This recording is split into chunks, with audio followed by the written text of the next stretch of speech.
सबसे पहले संविधान तो बताओ, संविधान के निर्माण पर पहुंच गए आप तो। दोस्तों अभिवादन स्वीकार करें अपने भाई ललित यादव की तरफ से। 1940 से 1939 तक चला। आइए देखें कैसे हमने भारत का संविधान बनाया। आज है 9 दिसंबर 1944। आज संविधान सभा की उत्तर प्रदेश हमेशा ही आगे रहा है, यानी संविधान के समय भी आगे था और आज की अगर बात करें तो आज भी सीट शेयरिंग में सबसे ज्यादा है। दोस्तों आज हम एक ऐसे अध्याय के बारे में पढ़ने जा रहे हैं जिसके नियम कानून को प्रधानमंत्री से लेकर के हर नागरिक को मानने पड़ते हैं, जिसे हम संविधान बोलते हैं। नमस्कार दोस्तों, अभिवादन स्वीकार करें अपने भाई ललित यादव की तरफ से। आज हम पढ़ने वाले हैं संविधान का निर्माण। आज का हमारा टॉपिक क्या है? संविधान का निर्माण। अब आपके दिमाग में आ रहा होगा सर पहले संविधान तो बताओ, संविधान के निर्माण पर पहुंच गए आप तो संविधान की बात करें तो संविधान नियम कानून की ऐसी पुस्तिका है जो किसी देश या राज्य को चलाने के लिए प्रयोग की जाती है।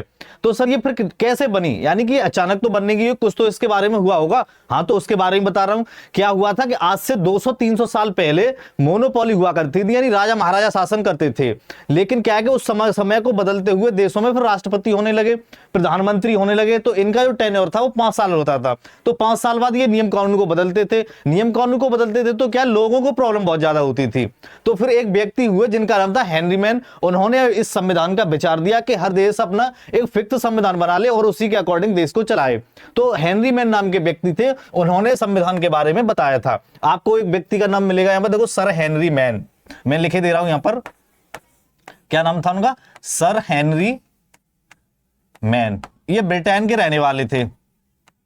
सर हेनरी मैन थे, वो ब्रिटेन के रहने वाले थे। उन्होंने संविधान के आइडियाज दिए। तो उस आइडिया का सबसे पहले फॉलो अमेरिका ने और फ्रांस ने किया था। अमेरिका ने इसको फॉलो सबसे पहले 1787 में किया था, यानी कि 1787 में अमेरिका ने अपने देश का संविधान बनाया था हेनरी मैन के विचारों को देखते हुए। Got it?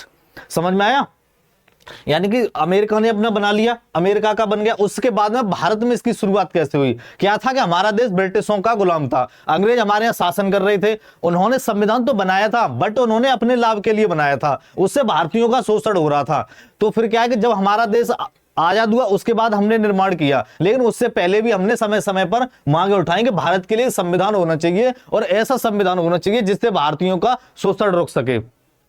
Got it? यानी कि ऐसा संविधान बनाओ इससे भारतीयों को भी थोड़ा बहुत लाभ हो। तो हमने समय समय पर मांग उठाई, जैसे 1895 मांग उठाई थी बाल गंगाधर तिलक जी ने, वो अप्रत्यक्ष मांग उठाई थी। यानी कि प्रत्यक्ष और अप्रत्यक्ष दोनों तरह की मांगे हमारे यहाँ पर हुई थी। अब अप्रत्यक्ष और प्रत्यक्ष मांग क्या होती है? अप्रत्यक्ष मांग वो होती है जब हम किसी सरकार के प्रतिनिधि से मांग करते हैं तो उसे हम अप्रत्यक्ष मांग कहते हैं। जब सरकार से डायरेक्ट मांग करते हैं तो उसे हम डायरेक्ट मांग यानी प्रत्यक्ष मांग कहते हैं। ठीक है? सबसे पहले 1787 में अमेरिका ने अपना संविधान बना लिया। उसके बाद भारत की बारी आई तो भारत ने अपनी डिमांडें की समय समय पर। जैसे सबसे पहले बाल गंगाधर तिलक जी ने, उसके बाद में गांधी जी ने, बहुत से लोगों ने मांग की। तो उन मांगों के बारे में हम जानते हैं किस किसने मांग की और भारत का संविधान कैसे बना। भारत के संविधान की बात करें तो सबसे पहले अप्रत्यक्ष मांग की गई। अप्रत्यक्ष मांग की बात करें तो ये सबसे पहले 1895 में बाल गंगाधर तिलक जी के द्वारा की गई थी स्वराज बिल के माध्यम से। ये इनडायरेक्ट मांग थी। इनडायरेक्ट मांग क्या होती है? इनडायरेक्ट मांग वो मांग होती है जब किसी सरकार के प्रतिनिधि से मांग करते हैं, न कि सरकार से। सरकार से मांग करते हैं तो उसे हम डायरेक्ट मांग कहते हैं, यानी कि प्रत्यक्ष मांग। ठीक है? कौन कौन सी मांग है? एक डायरेक्ट मांग है, एक इनडायरेक्ट मांग है। क्या है? इनडायरेक्ट, एक थी इनडायरेक्ट डिमांड और एक है डायरेक्ट डिमांड। ठीक है? डायरेक्ट डिमांड,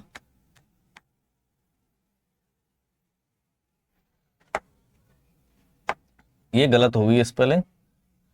क्या है? Direct demand. ठीक है? यानी कि प्रत्यक्ष और अप्रत्यक्ष। प्रत्यक्ष, अब सबसे पहले अप्रत्यक्ष की बात करें तो 1895 में बाल गंगाधर तिलक जी के द्वारा की गई थी। ठीक है? बाल गंगाधर तिलक। उसके बाद दूसरी जो मांग की गई थी वो 1918 में की गई थी राजा राम मोहन राय, सॉरी लाला लाजपत राय के द्वारा। लाला लाजपत राय। ठीक है? क्या नाम था? लाला लाजपत राय। जो तीसरी मांग की गई थी वो 1922 में, यानी कि 1922 में गांधी जी के द्वारा की गई थी। ठीक है? अगर डायरेक्ट मांगी करें तो डायरेक्ट मांग में एक व्यक्ति को आपको याद रखना जो वेरी इंपॉर्टेंट है, यानी कि M N Roy. M N Roy ने 1934 में डायरेक्ट मांग की थी, वो भी जेल से की थी। यानी कि उस समय ये लड़ाई झगड़े मारकाट हिंसात्मक तरीके से ये तूफान मचाए हुए थे देश में, क्योंकि ये डायरेक्ट मांग कर रहे थे देश के जो लोग थे उनके संविधान की। लेकिन उन्हें क्या है कि पकड़ करके जेल में डाल दिया गया था 1934 में। तो ये वहां पर जेल पे ही धरने पर बैठ गए और जेल से ही अपनी मांग करने लगे। एम.आर. रॉय, क्या नाम था इनका? एम.आर. रॉय। ठीक है, देखो बात करें, देखो मैंने भी आपको बताया नहीं, 1895 में बाल गंगाधर तिलक जी ने स्वराज बिल के माध्यम से मांग की। 1918 में कांग्रेस का 33वां अधिवेशन हुआ था दिल्ली में, तो वहां पर लाला लाजपत राय जी ने मांग की, संविधान की मांग की थी। ठीक है, 1922 में महात्मा गांधी जी का एक कथन था कि भारतीयों के लिए एक संविधान बनेगा, वो इनकी इच्छा के अनुसार बनेगा।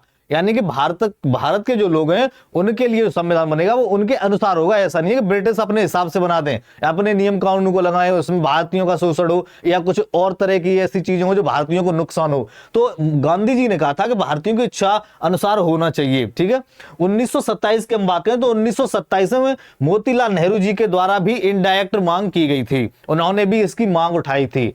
अब आती है प्रत्यक्ष मांग यानी कि डायरेक्ट मांग। डायरेक्ट मांग क्या होती है? जो मैंने भी बताई थी, यानी कि डायरेक्ट सरकार से मांग करना। तो 1934 में एम.आर. रॉय जी के द्वारा जेल से मांग की गई थी।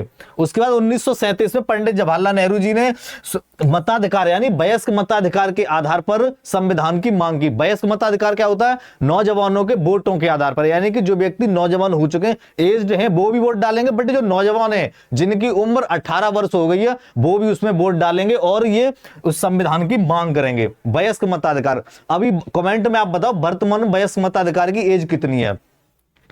फिर आता है 1940 का समय आया, यानी कि द्वितीय विश्व युद्ध चल रहा था। तो द्वितीय विश्व युद्ध में जो ब्रिटिश लोग थे वो अच्छे से पीटे जा रहे थे, नहीं अच्छे से ये हार रहे थे। तो क्या हुआ था कि भारतीय उसमें शामिल नहीं हुए थे, इसलिए ये हार रहे थे क्योंकि इनके पास सेना वगैरह कम थी।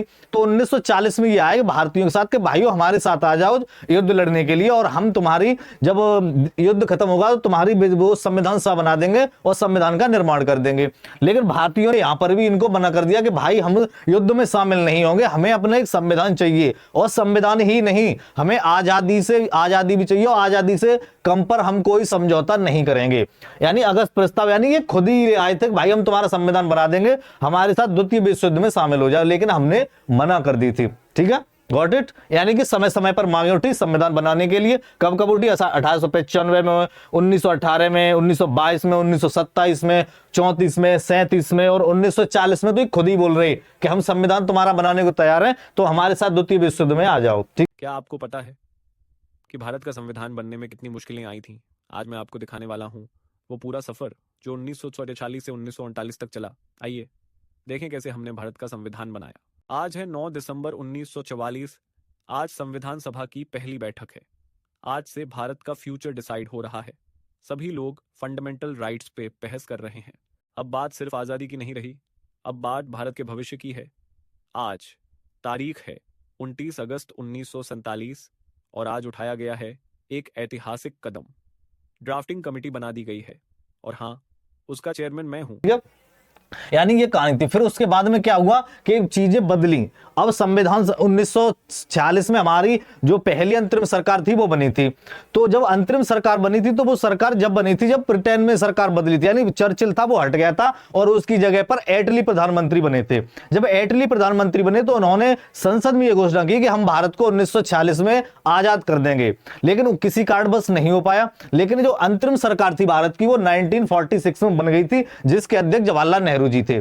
तो उसी अंतरिम सरकार के आधार पर भारत में क्या हुआ? चुनाव हुआ था। चुनाव किसके लिए हुआ था? संविधान सभा बनाने के लिए, कि संविधान में कौन कौन व्यक्ति शामिल होंगे, उसके आधार पर चुनाव हुआ और एक आयोग बना, योजना बनी। क्या योजना बनी? ये योजना बनी कि भारत में जो संविधान बनाने के लिए व्यक्ति होंगे वो 10 लाख लोगों पर एक व्यक्ति लिया जाएगा। यानी कि 10 लाख लोग होंगे, चुनाव होगा, उनमें से जीत के आएगा वो संविधान सभा में भाग लेगा। ठीक है ठीक है। यानी कि देखो जनसंख्या के आधार पर क्या है? जनसंख्या के आधार पर प्रतिनिधि हैं वो 10 लाख लोगों पर एक सीट आवंटित की गई। यानी एक सीट पर, यानी कि एक सीट है, 10 लाख लोग होंगे, उन 10 लाख में जो जीत के आएगा वो संविधान सभा में भाग लेगा। उस समय क्या कि कैटेगरी में इन चीजों को बांटा गया था। उस समय मेनली 3 कैटेगरी थी, जैसे आज आज की कैटेगरी है ना, जर्नल है, ओबीसी है, एससी है, एसटी है, वैसे ही मेनली 3 कैटेगरी थी। वो कौन कौन सी कैटेगरी थी? उन कैटेगरी की बात करें तो कौन कौन सी थी? एक थी मुस्लिम, ठीक है, एक थी सिख और एक थी जनरल। ये 3 कैटेगरी थी उस समय। इन 3 कैटेगरी में बांटा गया था और 10 लाख लोगों पर एक सीट आवंटित की गई थी। अगर मैं कुल सीटों की उस समय की बात करूं तो उस समय की कितनी सीट, यानी कि 10 लाख पर एक, 10 लाख पर एक सीट थी, ठीक है। अगर कुल सीटों की बात की जाए तो कुल सीटें कितनी थी? कुल सीटें थी 389, 389 सीट थी। तो उनमें से कुछ सीटें थी वो देसी रियासत की थी। देसी रियासत की सीटों की अगर हम बात करें तो देसी रियासतों की कितनी सीटें थी? 93 सीट्स थी, ठीक है। और कुछ सीटें थी वो कमिश्नरी क्षेत्र से आती थी। 4 कमिश्नरी क्षेत्र थे हमारे, ठीक है, कमिश्नरी क्षेत्र, 4 कमिश्नरी क्षेत्र। उन 4 कमिश्नरी क्षेत्र 4 सीटें आती थी, ठीक है। यहां तक कंफर्म है? डन? Is it clear? यानी कि इतनी सीटें आती थी। उन सीटों का फिर विभाजन कैसे कैसे हुआ वो हम आगे पढ़ेंगे। देखो यहां एक खाका तैयार किया गया। क्या खाका तैयार किया गया? कि जो 11 ब्रिटिश प्रांत हैं, 11 ब्रिटिश प्रांत, यानी कि हमारा देश था, उस हमारे देश में उस समय 11 प्रांत थे। यानी जैसे आज राज्य ना 28 का जैसे स्टेट है, वैसे ही पहले 11 स्टेट हुआ करते थे। और बाकी का जो एरिया था वहां पर राजा महाराजा शासन करते थे और उसमें 4 कमिश्नरी क्षेत्र थे। यानी 11 प्रांत कौन से थे? 11 प्रांतों की बात करें तो बंगाल था, उड़ीसा था, बिहार था, संयुक्त राज्य था जिसे यूपी बोलते, मध्य प्रांत एमपी था, पंजाब था, और उसके बाद की बात करें तो असम था, और बॉम्बे था, मद्रास था, बलूचिस्तान था, सिंध था। यानी कि उस समय 11 प्रांत थे। यहां पर जो शासन था वो ब्रिटिशों का था और रियासतें थी वो राजा महाराजा अपना काम कर रहे थे उस जगह। और 4 कमिश्नरी क्षेत्र जहां पर कमिश्नर हुआ करता था, ठीक है। देखो 11 ब्रिटिश प्रांत थे, उनमें कितनी सीटें थी? उनमें 292 थी। ये गलत हो गई है, ठीक है, ये सीटें गलत है, यानी 292। 11 प्रांतों से 292 सीटें आई थी। 10 लाख लोगों पर एक लोग चुन के आया था। कुल सदस्य कितने हुए थे? 292 सदस्य। देसी रियासतों की बात करें तो कितने थे? 93 सदस्य थे, ठीक है। अगर हम कमिश्नरी क्षेत्रों की बात करें तो कमिश्नरी क्षेत्र कितने थे? 4। कौन कौन से थे? दिल्ली, अजमेर, कुर्ग और बलूचिस्तान। बलूचिस्तान बाद में क्या है, पाकिस्तान में चला गया था, फिर 3 रह गए थे। लेकिन इस समय जब चुनाव हुआ था जुलाई अगस्त में, ठीक है, यानी देखो जुलाई अगस्त में चुनाव हुआ था तब 4 थी, बट ये बाद में पाकिस्तान था, वो विभाजन के बाद चला गया था पाकिस्तान में, तो 3 रह गई थी। और कुल जो सीट रह गई थी विभाजन के बाद में, यानी भारत और पाकिस्तान का जब विभाजन हुआ था तो उस विभाजन के बाद में 299 सीटें भारत में रह गई थी। यानी कि 292 सीट्स बाद में बची थी, ठीक है। कौन कौन सी बात अगर मैं बात करूं, देखो कुल सीटें कितनी थी? 389 सीट्स, यानी कि कुल सीटें, कुल सीटों की बात करें तो कितनी? 389। जो 11 ब्रिटिश प्रांत थे उनसे कितनी सीटें आई? उनकी टोटल कितनी सीटें थी? 292, 292 सीटें थी। उसके बाद में रियासतों की जो मैंने अभी पहले भी लिखवाई थी कितनी? 93, और 4 थी कमिश्नरी क्षेत्र से। कितनी सीटें थी? 4। अब ये कुल कितनी सीट हो गई? 389 सीट, यानी कि इतने लोगों ने भाग लिया था, ठीक है। जब पाकिस्तान का विभाजन हो गया था तो विभाजन के बाद कितनी सीटें बची थी? 299 सीटें बची थी, ठीक है। उसके बाद चुनाव की बात करते हैं, मैं चुनाव के बारे में बताया था, यानी कि जुलाई अगस्त में चुनाव हुआ था 1946 में चुनाव हुआ। चुनाव के बाद में क्या है कि सीटों का परिणाम आया और फिर क्या क्या रिजल्ट रहे वो रिजल्ट की हम बात करते हैं। जब रिजल्ट आया तो उस समय क्या है कि जब देश आजाद हुआ था और जब चुनाव हुए थे तो उसमें मेनली 3-4 ही पार्टियां थी। बड़ी बड़ी पार्टियां थी वो 2 ही थी, और छोटी छोटी भी थी, लेकिन बड़ी बड़ी पार्टियों में कांग्रेस और मुस्लिम लीग थी, मुस्लिम लीग थी और कांग्रेस थी। तो जब चुनाव हुआ था कितने पर? चुनाव हुआ था 292 सीट्स पर। यानी कि देसी रियासतों का तो कोई चुनाव नहीं हुआ था, वहां से डायरेक्ट चुन के आ रहे थे। कमिश्नरी क्षेत्र थे वो डायरेक्ट चुन के आ रहे थे। अब जो 292 सीटें बची थी 11 ब्रिटिश प्रांतों से, वहां से सदस्य चुन के आए थे। कितने आए थे? कांग्रेस के आए थे 204, कांग्रेस के 204 सदस्य चुन के आए थे। कांग्रेस के 204 सदस्य चुन के आए थे, लेकिन 4 जो कमिश्नरी क्षेत्र वाले क्षेत्र थे उन्होंने भी कांग्रेस को ही समर्थन दे दिया था और वो 208 सदस्य हो गए थे। ठीक है, 1 मिनट में पानी पी लूं।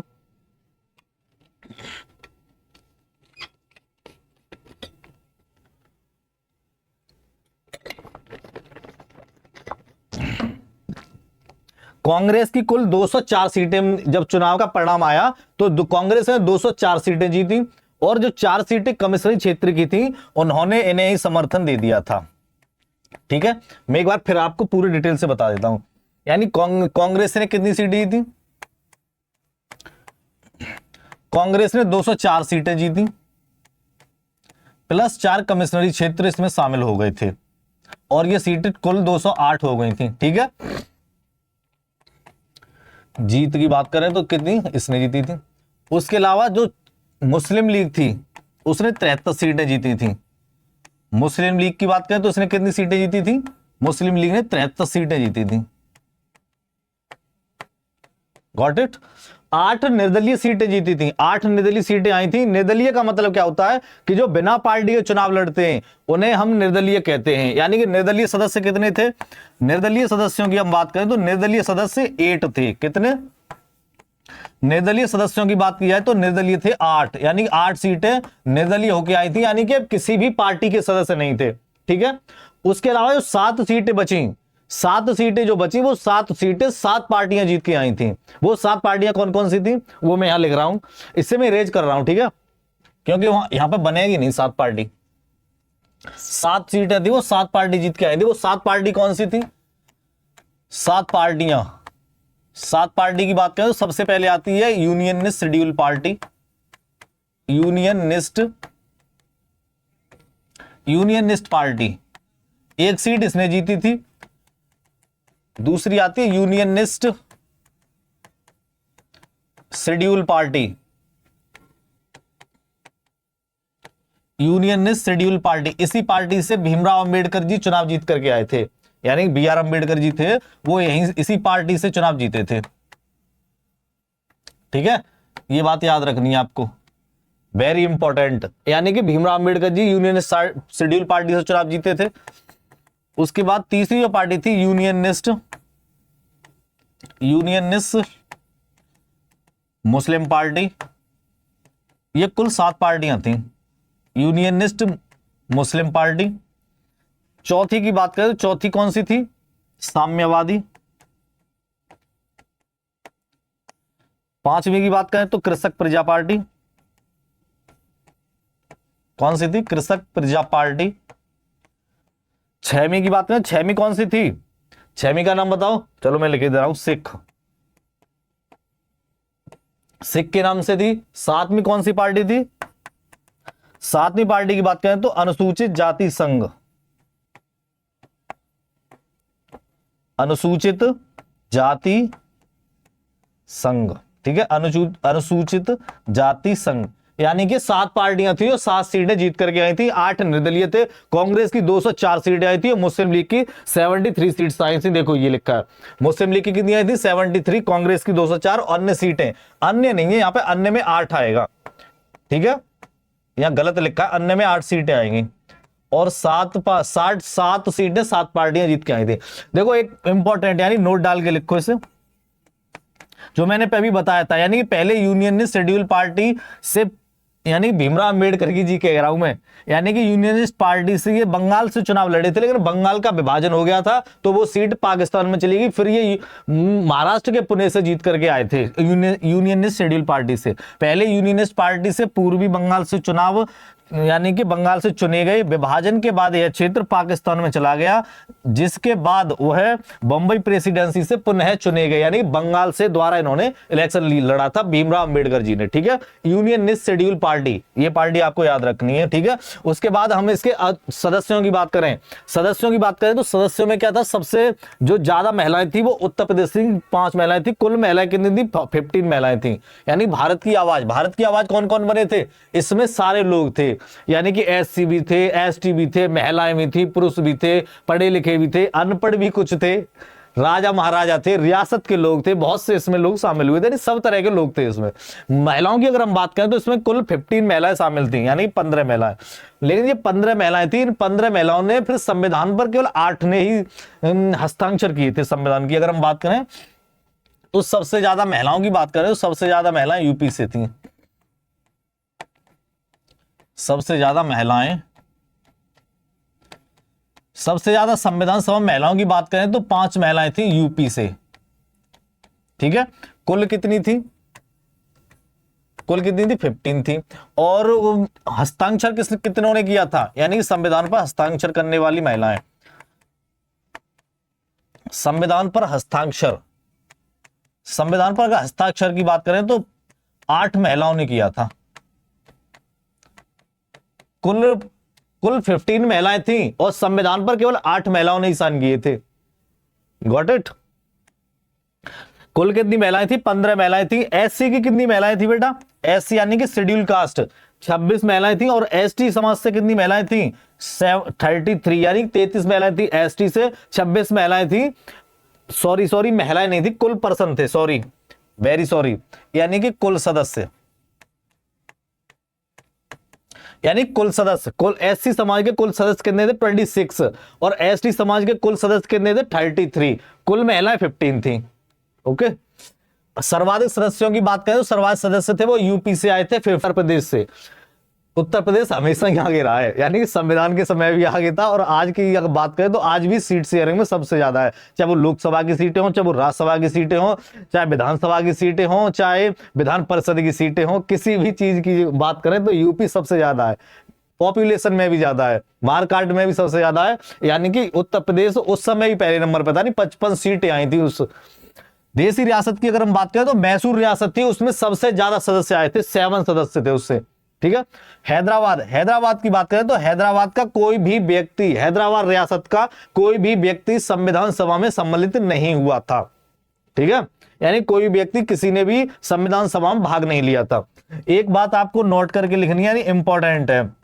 क्या इंपॉर्टेंट है? ये इंपॉर्टेंट है कि गांधी जी ने और जिन्ना ने, जेपी नारायण ने और तेज बहादुर सप्रू, यानी कि 4 व्यक्ति थे। कौन कौन? गांधी जी, जिन्ना, जेपी नारायण और तेज बहादुर सप्रू, इन चारों व्यक्तियों ने संविधान सभा में भाग नहीं लिया था। ये संविधान सभा के सदस्य नहीं थे। ठीक है, ये बात बहुत इंपॉर्टेंट है, ये आप एक बार इसको लिख लें। ठीक है, उसके बाद में पहले कदम की बात करें, यानी संविधान सभा का जो खाका तैयार हुआ था, उसमें सबसे पहले जो बैठक हुई थी वो 1946 में हुई थी। वो बैठक कब हुई थी? सबसे पहले जो बैठक हुई थी वो 9 दिसंबर, यानी 9 दिसंबर 1946 को हुई थी, जिसके सदस्य अध्यक्ष बने थे वो कौन थे? सच्चिदानंद सिन्हा जी थे, जो फ्रांस की तर्ज पर बने थे। पहली बैठक हुई थी सेंट्रल हॉल दिल्ली में हुई थी, राष्ट्रपति भवन में, वहां पर इसकी बैठक हुई थी 9 दिसंबर 1946 को पहली बैठक हुई थी। दूसरी बैठक थी वो 11 दिसंबर को हुई थी, जिसके अध्यक्ष कौन बने? डॉक्टर राजेंद्र प्रसाद बने थे, स्थायी अध्यक्ष बने थे। और इनके जो संवैधानिक सलाहकार बने थे वो BN राव बने थे। BN राव एक ऐसे व्यक्ति हैं जो इंटरनेशनल कोर्ट के पहले व्यक्ति थे जो जज बने थे, पहले भारतीय थे जो जज बने थे इंटरनेशनल कोर्ट के, BN राव। ठीक है, तीसरी अगर बैठक की बात करें तो तीसरी बैठक थी वो उद्देश्य प्रस्ताव से, उसमें उद्देश्य प्रस्ताव पारित हुआ 13 दिसंबर को, और यहां से उद्देश्य प्रस्ताव पास होने के बाद 22 जनवरी 1947 को संविधान लिखना शुरू हुआ था। ठीक है, यानी कि पहली बैठक 9 को, दूसरी 11 को, तीसरी 13 को बैठक हुई, जवाहरलाल नेहरू ने उद्देश्य प्रस्ताव दिया और उससे उद्देश्य प्रस्ताव से संविधान लिखना प्रारंभ हुआ था 22 जनवरी 1947 को। ठीक है, ये यहां से हमारा संविधान का निर्माण हुआ था। ठीक है, आज हमारी क्लास यहीं समाप्त होती है। अब हम मिलेंगे नेक्स्ट वीडियो में, तब तक के लिए धन्यवाद, थैंक यू।